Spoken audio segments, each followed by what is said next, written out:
business world, ladies and gentlemen, I'd like to greet you all wholeheartedly with longing and affection.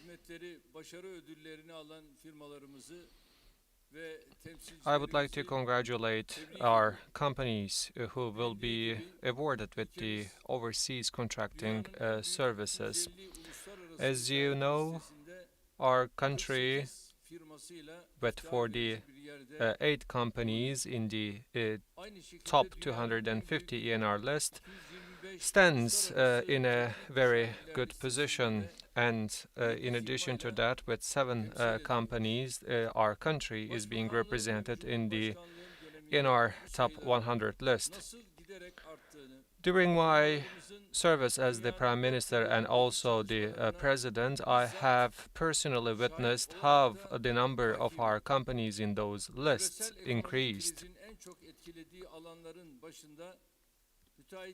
The construction sector has been one of the few sectors affected mostly negative by the global challenges, but we are very excited with the fact that our companies are performing very successfully. Unfortunately, the share that we are receiving in this sector is not at the desired level. The potential of our country, the strength of our companies, and the skills of our people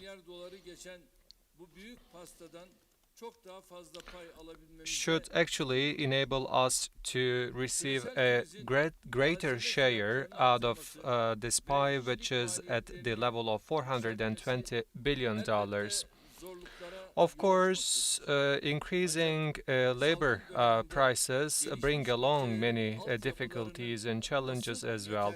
But during the pandemic, we once again have witnessed that the infrastructure of the advanced countries are not sufficient enough, so this will be the news bearer of the investments to be made in the future.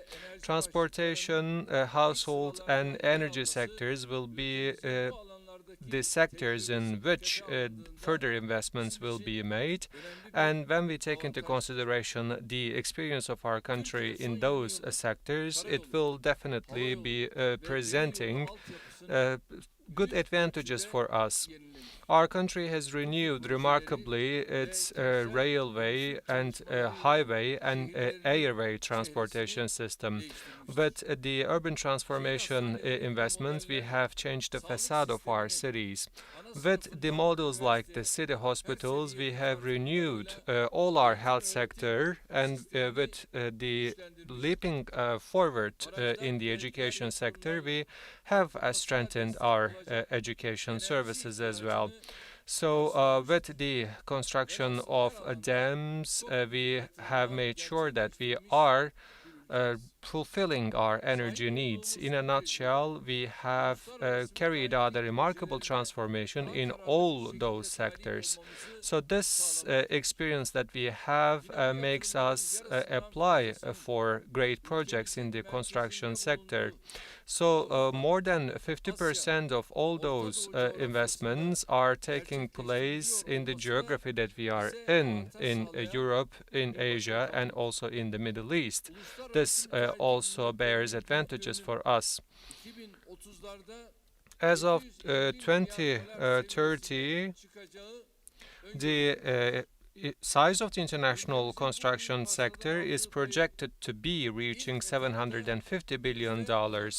So we should first and foremost increase the share of our country to 10% level, in another saying $75 billion.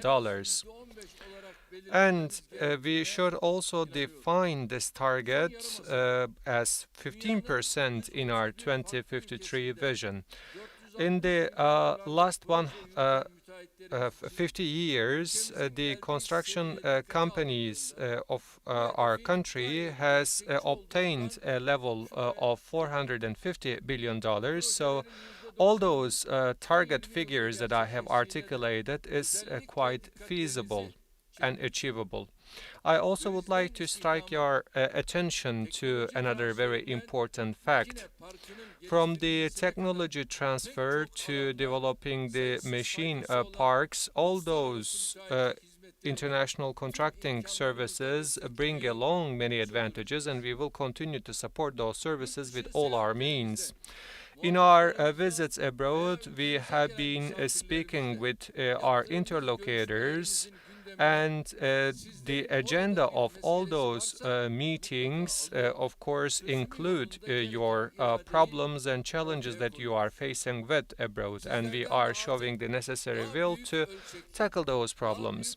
As a result, we are expecting from you to take part in higher scale projects by establishing joint ventures if need be. Valuable friends, as it is mentioned previously, regarding to the problems of the workers abroad, certain law firms are opting for certain tricks and hanky-pankies and trying to abuse this situation. So, starting with my Vice President, and I also would like to mention this to my other ministers as well, the necessary legal arrangements will be made, and we will take the necessary steps in order to prevent all those unfortunate incidents. Another issue that I would like to mention is the issue of taxation. Our Minister of Finance and Treasury is with us, and our Minister, without any delay whatsoever and without waiting for the new legislative year, we will take the necessary steps as swiftly as possible, and the necessary amendments hopefully will be made by our ministry. Dear friends, as we carry out all those works, we are not paying attention to the ideologies or ethnicities of anyone. At the end of the day, we are only assessing how much contribution you have been doing for our country. We will grow Turkey all together, we will strengthen Turkey all together, and we will be preparing our country for 2053 vision altogether. For the future of us and our sons and daughters, we have to preserve the achievements of our country, and in a determined fashion, we should really implement our targets. This is the time that we are going through these days. As the global political and economic order is reshaped these days, our country shouldn't miss the opportunities awaiting it. So in order to make sure that we are not missing those opportunities, it is incumbent upon all of us to do our shares and do our contributions. In the last 20 years, from the security to energy, from education to health, from agriculture to sports, we have made remarkable investments in the infrastructure development, and all those investments are done in order to make use of the opportunities that have been awaiting us right now. We have set forth such targets that no economic or political gains can cast a shadow to those targets. We are determined to make Turkey one of the top 10 economies, and we are committed to such a great ideal of making our civilization even beyond the contemporary ones. This is the greatest ideal that we can ever have, and that is what we have been working and striving for. So, what I kindly request from you is to support not one single political party, but those great ideals and that great vision. We know that the efforts for leaping Turkey forward has been interrupted many times, and we are seeing how we are put into the grippers by certain parties. Sometimes the fault lines have been triggered, sometimes the infertile political discussions have been aggravated, sometimes by the coup plots. The similar games have been played against Turkey. So all those incidents were trying to prevent Turkey to make use of its full potential. Unfortunately, it is a fact that we have fallen into all those heinous traps.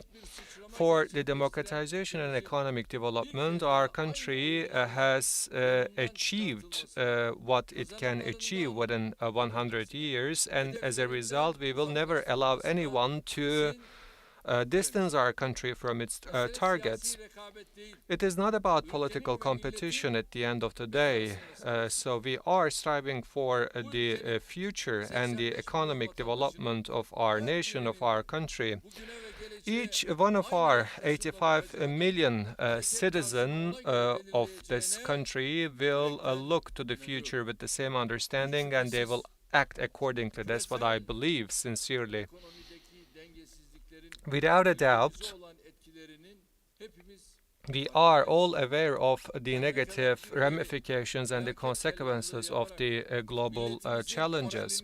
Although there are the ones who are trying to destroy the morale of our nation by opting for the role of doomsaying, our country is the most successful one in terms of tackling all those problems. Don't we have problems like inflation or foreign exchange fluctuations? Of course we have. But the opportunities and the means in front of us are so great that if we are stuck with all those aforesaid problems, then we will be wasting our chances. Rather than listening to the observations of those people who so-called make assessments for the Turkish economy, we should focus on the opportunities that are awaiting for us. So there are the ones who are claiming that the economy comes to a halt and everyone is in despair, from the workers to the farmers. But is this reality? For example, in the agriculture, our yield is remarkable, and with the purchasing guarantee, we make sure that our farmers' faces are smiling. So we didn't only recover the damages in the tourism sector. This year, we had a wonderful and successful touristic year. In the field of energy, the whole Europe has stomach cramps, but we are preparing for the winter quite successfully. In the field of industry, our factories are working day and night. Trains, ships, airplane, and the cargo planes are not keeping up with the pace of deliveries. In the field of foreign trade and export, every month we are breaking records again and again. In the field of employment, the number of our workers have already reached to the level of 31 million people, which is a groundbreaking record for the whole history of the Republic of Turkey. It doesn't matter in which field you are making comparison with our country, with our European counterparts. Turkey surpasses all. So you say that the inflation in Europe is 9% and the inflation in Turkey is almost 90%, but the consequences of that inflation level is not the same in both countries. So we are making sure that the loss of income of all our workers are compensated above the level of inflationary prices. In Europe,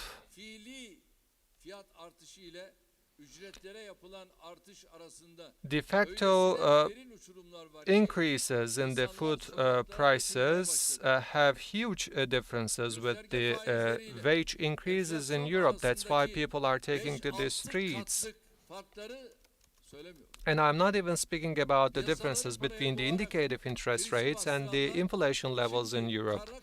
The ones who are printing money and increasing the inflation rates in Europe right now think how they will be able to pay the price. And we are not facing with such problems. We are not giving up from the discipline in our budget policies, and we didn't open the way for social destruction anyway.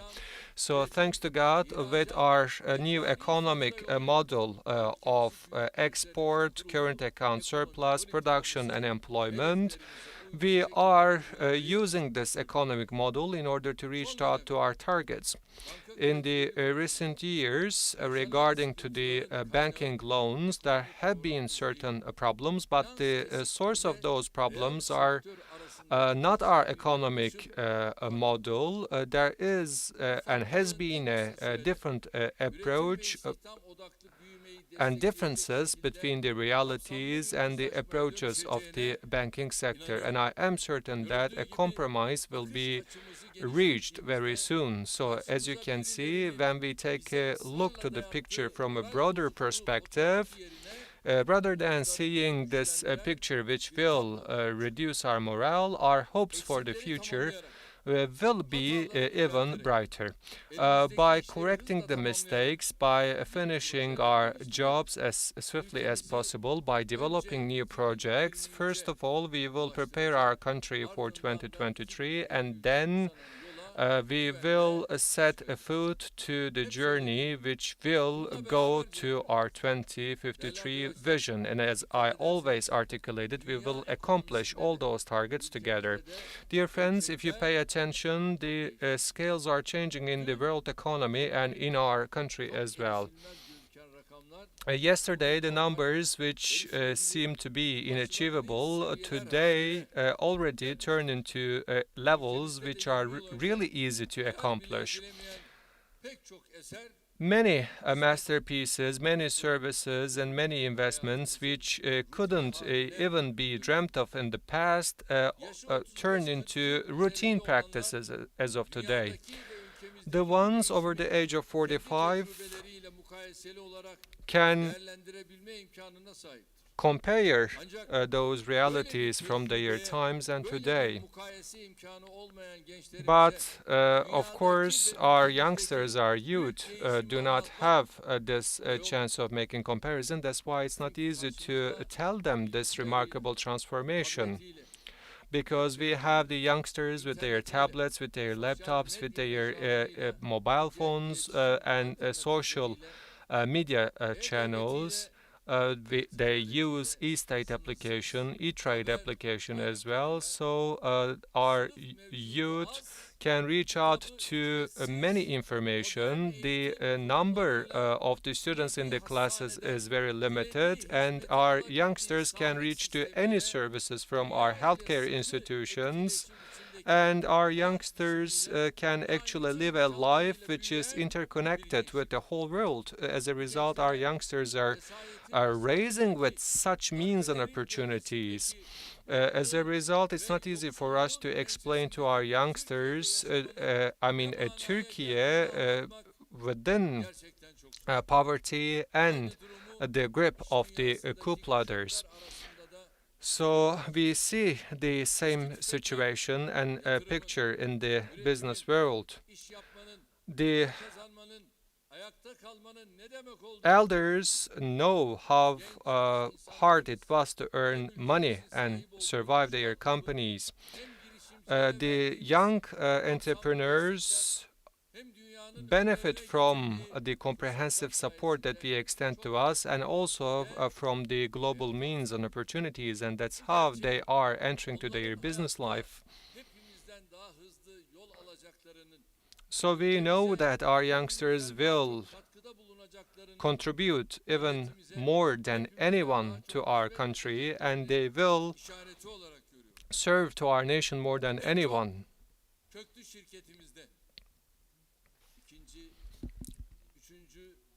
In many of our historical companies, I see that the third and the fourth generations are undertaking responsibilities. This also boosts our trust for the future of our country. The more institutionalized our companies are, the more trust we will have for the future of our economy. Thanks to the endeavors and the efforts of our youngsters and youth, in the near future, our country will be represented with a higher number of companies in the ENR list. So, with those feelings in my heart, once again, I would like to congratulate our consulting engineering companies and the contracting companies to which we will present their awards. May God make you even more successful. I greet you all with love and respect. May you all stay healthy and safe. Bizler de hitapları için Sayın Cumhurbaşkanımıza şükranlarımızı ve saygılarımızı sunuyoruz ve zat devletlerini bir müddet daha sahnede misafir etmek isteriz. Tensip buyurursanız öncesinde hediye takdimimiz, sonrasında da ödül törenimiz için efendim. Efendim şimdi Sayın Cumhurbaşkanımıza günün anısına hediyelerini arz etmek üzere bir kez daha Ticaret Bakanımızı ve Türkiye Müteahhitler Birliği Başkanımızı alkışlarınızla sahneye davet etmek istiyoruz. Buyursunlar lütfen.